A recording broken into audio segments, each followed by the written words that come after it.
Okay, so thank you for coming to this particular talk on where we're sharing our paper exploring the transformative impact on generative AI on higher education. My name is Dr. Tegwen Malik, and I'm joined by my colleague, Dr. Sandra Dettmer. We'll present this particular work, which is a collaborative project with Dr. Laurie Hughes and Professor Yogesh Dwivedi. So we're going to go through 5 key points. We'll share our research aims and rationale, the research methodology that we used. Then we'll come to our key findings that have emerged from this research and how that's led into potentially policy implications for the higher education sector before finishing with the next steps of this research project.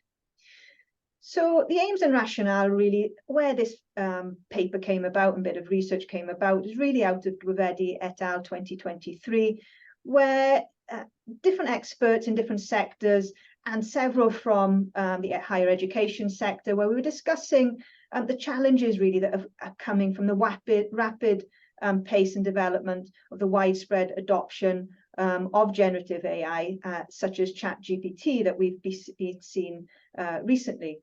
And from that has emerged these 2 research questions where we really thought, let's try to gauge what the student and staff student perspectives are on generative AI. And these are our users ultimately at the end of the day, and how can that shape policy implications? So the first research question was, what are the higher education student and staff perspectives on the pedagogic and assessment impact from ChatGPT and any other forms of generative AI? And then we also looked at research question 2, what are the higher education student and staff perspectives on the policy implications from widespread adoption of ChatGPT and any other forms of generative AI? So having developed our 2 research questions, we then started thinking about our research design and approach, and we followed this particular paper, Cassell 2015, which encompassed how we selected our participants, as well as the data collection and interviews that we designed. From that, we used McGuire and Delahunt to follow their kind of approach when it came to coding and the thematic analysis of the data collected in our interviews, and we then followed that up with the analysis and the findings that we'll share shortly. So we carried these interviews out with the staff and students within our institution between April and June 2023, and these were semi-structured interviews where the participants were allowed really to articulate their feelings and perspectives in a really unconstrained environment, which we wouldn't get if we had completely closed questions. So all the interviews we coded, as I said, and then identified and elicited certain themes, which we'll go through step by step now. So the first theme we found were the feelings about generative AI, specifically ChatGPT. Now, staff were, whilst they were excited, we also found that many staff are stretched in their day-to-day job, and therefore they hadn't really had the time to explore it, or at least that's what some felt. Some members of staff were also a bit tech adverse, so they don't really teach these kind of subjects, and therefore that created a little bit of anxiety and resistance amongst these higher education participants or stakeholders, really. So this led us on then to thinking, well, if we've got this mixed views on staff, or what do students think or feel about generative AI and ChatGPT? And we found that, yes, many of them thought it was quite cool, for example. One said you can ask it anything and it will give you an answer.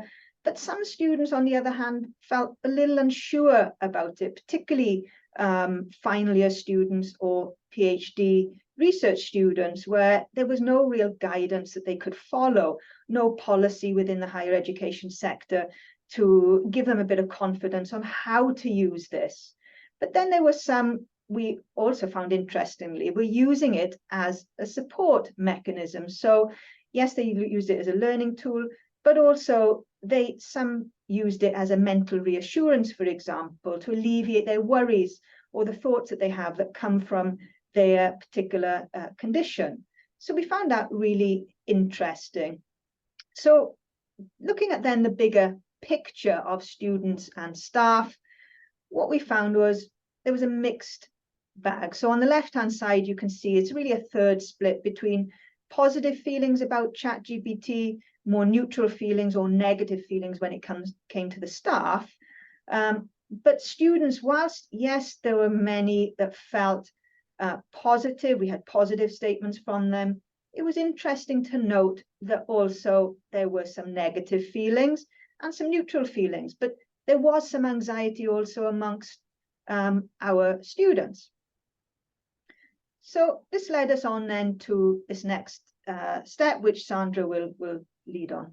Yeah, thanks, Tegwen. So this is directly linked now to our research question, and we looked at quotes regarding their feelings on the what staff thought on that slide on the impact of generative AI on assessment, and the quotes are sort of structured in terms of feeling or showing a more positive response to use of generative AI in assessments. So staff quoting could help students write a reference list, from going over to a more mixed picture and showing the uncertainty around the use of AI in assessments. Can you consider ChatGPT as an author, which was an upcoming theme from staff, and also some kind of more negative responses, where staff note academic misconduct issues and the limitations of generative AI in terms of what is a kind of value of the answers,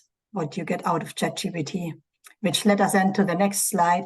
When we looked at the impact on generative AI on assessment, but now from a student's point of view. And this picture is a bit more varied when we just look at the quotes here.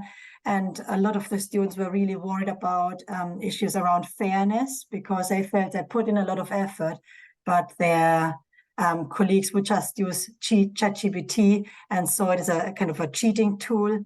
There were also questions around the uncertainties. How far can I push the boundaries? So it shows that they're really worried about using ChatGPT for their assessments, but also they realize it can be beneficial when they use it in the right way.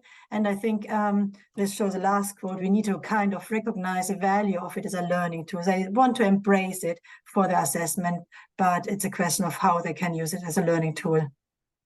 And summarizing these quotes regarding the impact of generative AI in assessment, we just did a kind of a counting of the quotes, which we perceived were more positive, negative, and neither. So what is interesting on that slide to see is that staff and students, the most quotes were really more negative towards this use of generative AI on assessment, and students would even outweigh staff on that particular impact.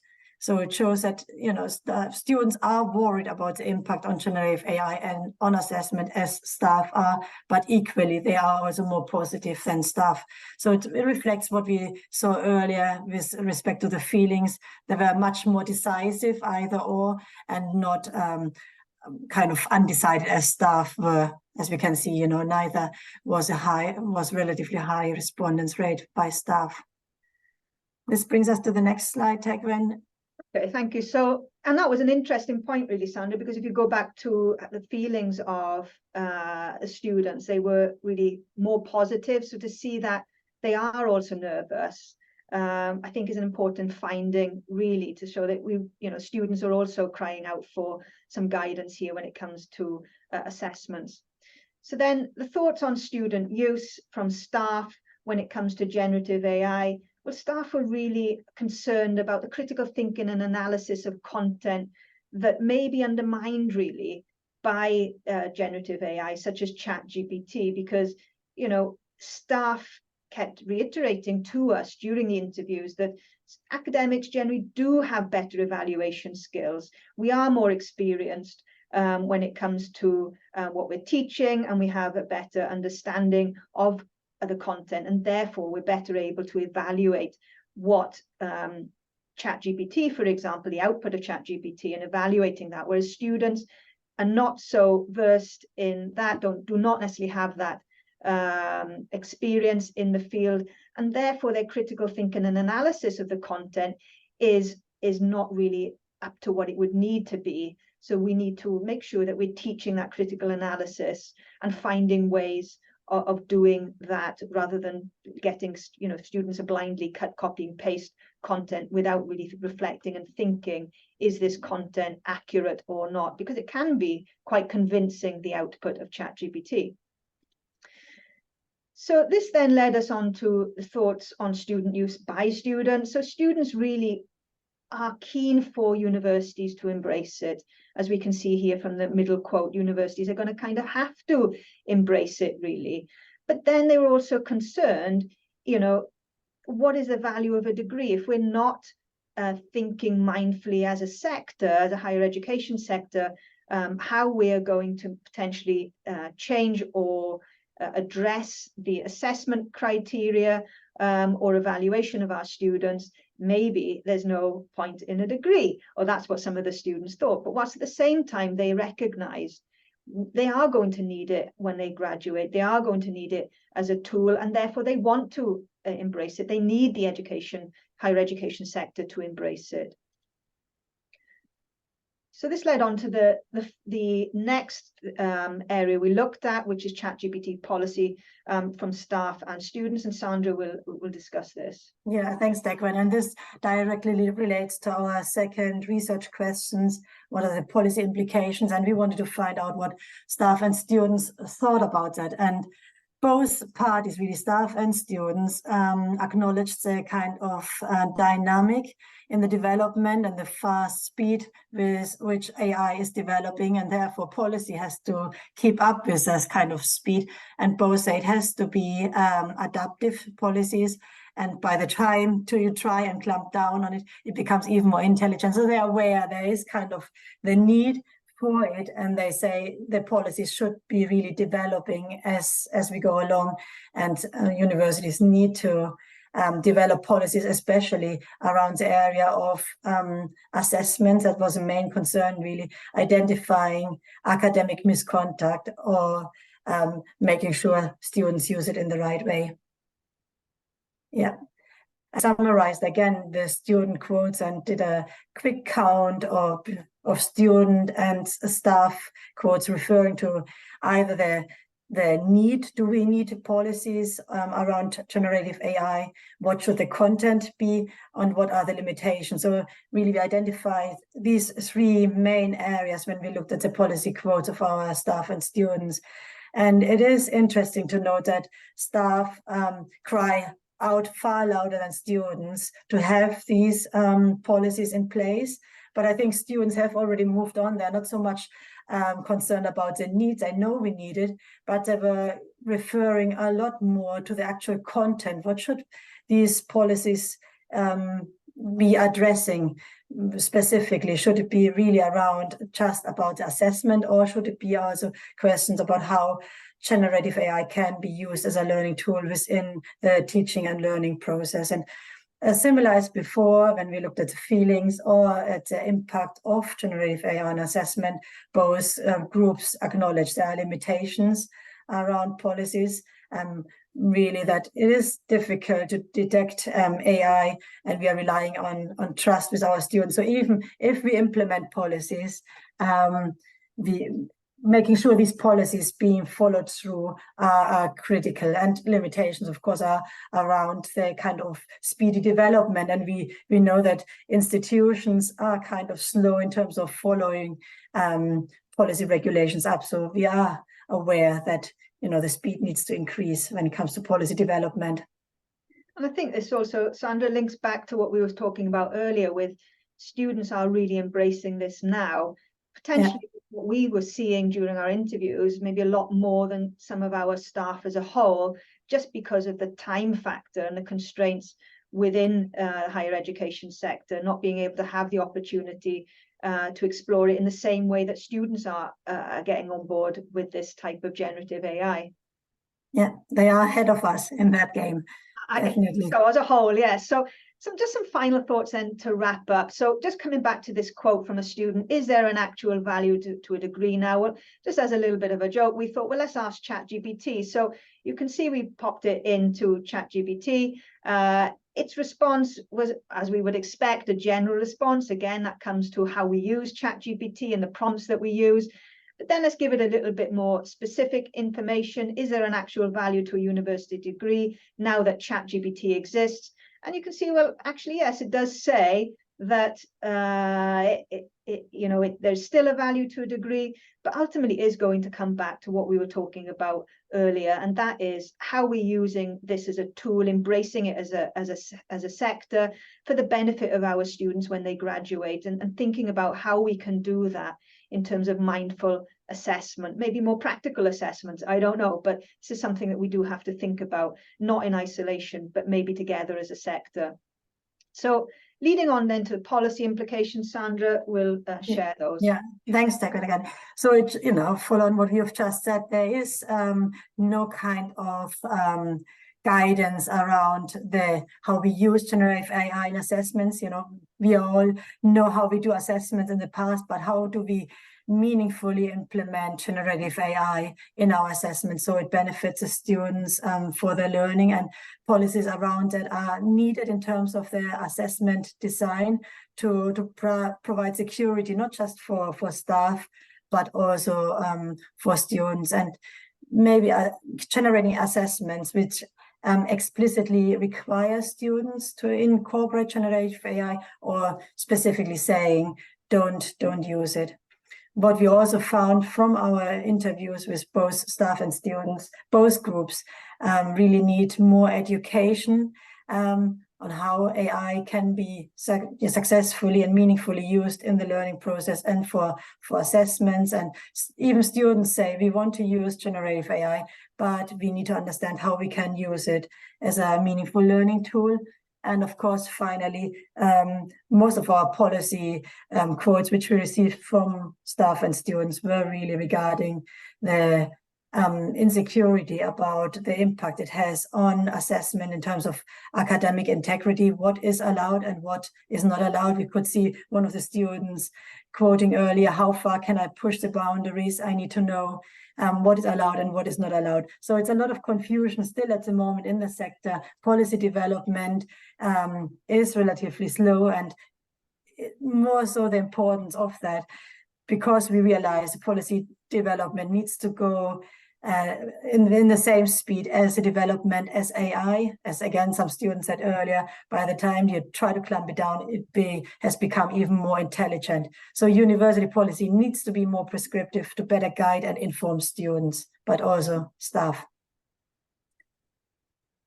And following on from what Tegwen started off at the beginning, we decided on qualitative analysis of our interviews first, but the next step are really to design a questionnaire based on the themes we've identified from the interviews, based on our student quotes and staff quotes, to allow us to conduct a more quantitative analysis to really identify also what has been developed by the time now.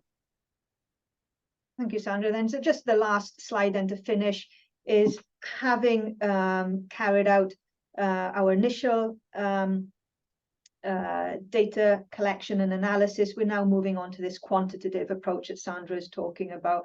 And that's something, the research model that we're going to potentially base ourselves on, Utaut or Venkatesh's theory here, and thinking about how we can go a little bit further in delving deeper in terms of technology adoption when it comes to generative AI, specifically ChatGPT, and how we can really think about this and make it meaningful research findings and for the future when it comes to higher education sector.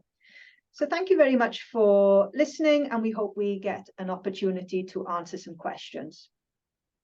Thank you. Thank you, Tegwen.